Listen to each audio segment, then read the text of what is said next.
729-3776. ESPN Nation is presented by Dr. Pepper. Unsportsmanlike Nation presented by Dr. Pepper. It's not college football season without Notre Dame and without the delicious taste of an ice cold Dr. Pepper. College football, it's a pepper thing. Anything going on? Anything going on in sports? Oh, my God. ESPN 1000 Bears Radio Network are the interception late by Caleb Williams. The Packers beating the Bears yesterday. Huge game in the NFL. College football playoff is set. Stunningly, Notre Dame on the outside looking in. Who saw that one coming? Certainly not their two running backs who were with us last week. Oh, my God, there's a lot to get to. Along with Green Bay Packers fan Michelle Smallman, Chris Canty, Evan Cohen with you. Good morning, everybody. How are we doing today? Not great. It was a terrible football weekend for me. Awful football weekend. My Virginia Cavaliers lost in the conference championship game. My wife, who's from the south side of Chicago, diehard Bears fan, took the fade in Lambeau Field yesterday. The Cincinnati Bengals spit the bit, having a double-digit lead in the fourth quarter in Orchard Park. It was just a terrible football weekend for me. All of my takes were bad. Oh, and by the way, my Survivor pick got nailed this weekend. Finally. Who'd you pick? I took the Tampa Bay Buccaneers. That seemed like a lie. And they lost to Tyler Shuck. To Tyler Shuck. That's how you make it all the way to December, and Tyler Shuck knocked you out. Tyler Shuck got me. I got clipped by Tyler Shuck.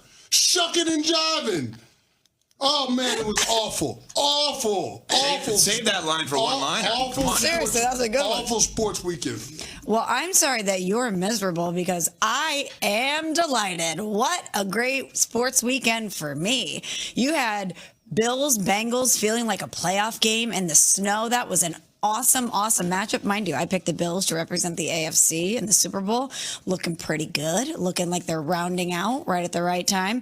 And, of course, you had my Green Bay Packers beating the Chicago Bears at Lambeau. And what a thrilling game that was, you guys. That's the type of game that made me want to be a football fan again. After the Rams broke my heart, when I did the NFL Bachelorette and I ultimately settled on the Packers, that is the type of football game and the emotional tie to a football game that I missed, and boy, did it deliver yesterday. Green Bay beats Chicago 28-21. They're now 9-3-1. The Bears are 9-4. Packers are back in first place in the NFC North. Caleb Williams throws an interception in the end zone on a fourth down to end the game. Jordan Love, 17-25, 234, 3 touchdowns, and a pick. Caleb was 19-35, 186, 2 touchdowns, and an interception. So, Smalls, which team did you learn more about yesterday? And has Jordan Love shown you enough to believe that he can take this team to the Super Bowl? Yes, Jordan Love has shown me enough for me to believe that he can take this team to the Super Bowl. I already believed that about Jordan Love heading into the season, but he has consistently shown me over these past 4 games that he's rounding into form like he normally does this time of year, and I believe in him and I believe in this team.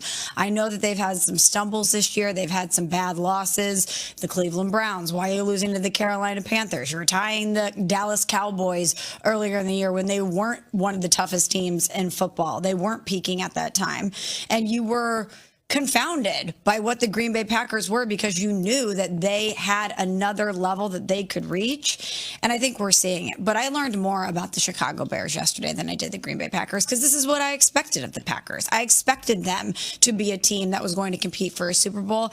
I don't think we thought it was going to be this. And for the Bears to put up that type of a fight against the Packers yesterday, some of the throws you saw from Caleb, the escapability that you saw from Caleb, it ultimately resulted in a loss, but I learned more about the Bears and their viability as not necessarily a contender, but a team that is on their way long term.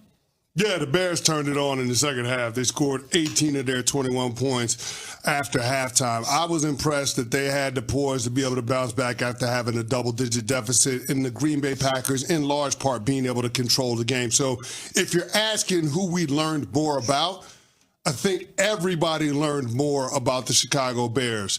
The version of Jordan Love that we saw is what we've come to expect this time of year. Right. Second half of the season, Toyota-thon, all of the jokes, this dude turns it on. But what I didn't realize is that the Chicago Bears have a running game that they can consistently lean on, regardless of who the opponent is, and they have a quarterback that can pull a rabbit out of a hat. Now, it's going to lead to some plays that leave you scratching your head, but there are also some throws in there that only a handful of people on the planet Earth can make.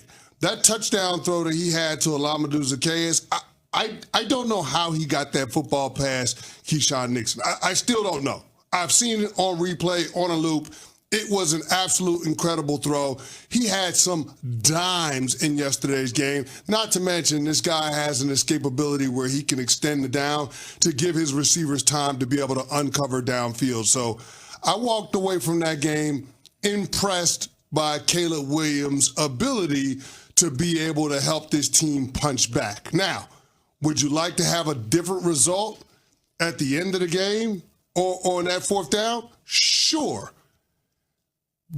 But I think as he gets in more of those situations, he will find ways to execute and put his team on the winning side of it. But yeah, I came away being more impressed with the Chicago Bears. And the reality of this situation between these two teams is the division will come down to who wins that game in Soldier Field in Week 16.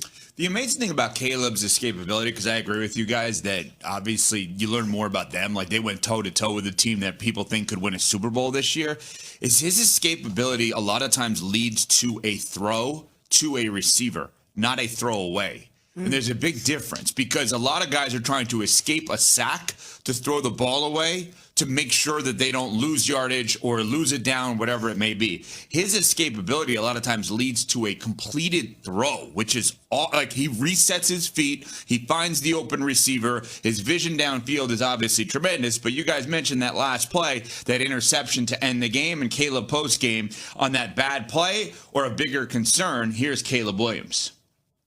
Yeah, we need to start faster. I need to start faster. We need to start faster, and I think that do us well. As a team and as an offense, especially. That's something that they did better than us today, I would say, and then they made plays at the end of the day. A few more plays than us. The interesting part about the starting faster, and yes, obviously had 2 completions early on in this game. When they play the way they play, which is run, and slow down the game and ball control, it does keep the game close against what should be a better team in Green Bay. So, yes, of course they should start faster. But I don't know if I'm a Bears fan if I'm complaining about the start because it's a one-possession game late on the road against a team that's supposed to be better than you. CeCe, I'm sure you played in games where a lot of times the coaches say to you, keep that other offense off the field. Keep it close. Like when you know another team's really good, not when you're complaining about Tampa and New Orleans. That should not be a close game. Tampa should blow them out. But in this spot, them not being spectacular early on still has them close. Like I don't know how much I'm complaining about that if I'm a Bears fan. Yeah, I think what Caleb is saying is we can't dig ourselves a hole like that. Especially not against that team. And expect to be on the winning side of those games more often than not, especially when football starts to change this time of year and you start playing against better competition as you anticipate in the tournament. You don't want to get into a double-digit deficit in the first half. You don't want to go down 18-3. That's right. not. That's and less. The first half was bad. That's less than ideal. Yeah. So you've got to find ways to be able to start faster. That being said, you had an opportunity to tie the game, and Ben Johnson went back to the well. It was a play that they utilized on a 4th and 1 on the plus side of the 2-minute warning in the first half. Yes, they did the same exact play, except Caleb Williams got cut off by the defense, and then he was late on the throw targeting the tight end. I believe it was Coastal Loveland in the end zone. That's a throw that was there to be made because Keyshawn Nixon is tracking all the way across the formation. It's just that the quarterback didn't get his hips turned quick enough. He didn't throw the ball quick enough. Obviously gave the defender time to close, and it ended up being a turnover. But, yeah, I walked away from that game encouraged by what I saw from the Chicago Bears, and it confirmed what I thought I knew after the Bears went into the Link on Black Friday and beat the Philadelphia Eagles. This is a team that's going to be formidable.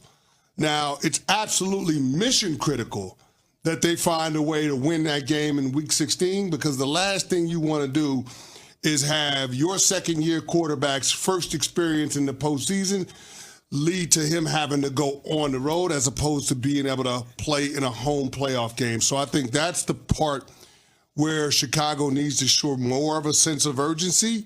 But I anticipate these two teams being in the mix and having something to say about who comes out of the NFC. Love to hear that. I'm with you on the faster starts. Not only do not want to be outscored 14-3, they were outgained 207 yards to 71 in the first half. And even though Caleb has been great in those fourth quarter comebacks this year, I think he has 5 on the season. You don't want to have to put your young quarterback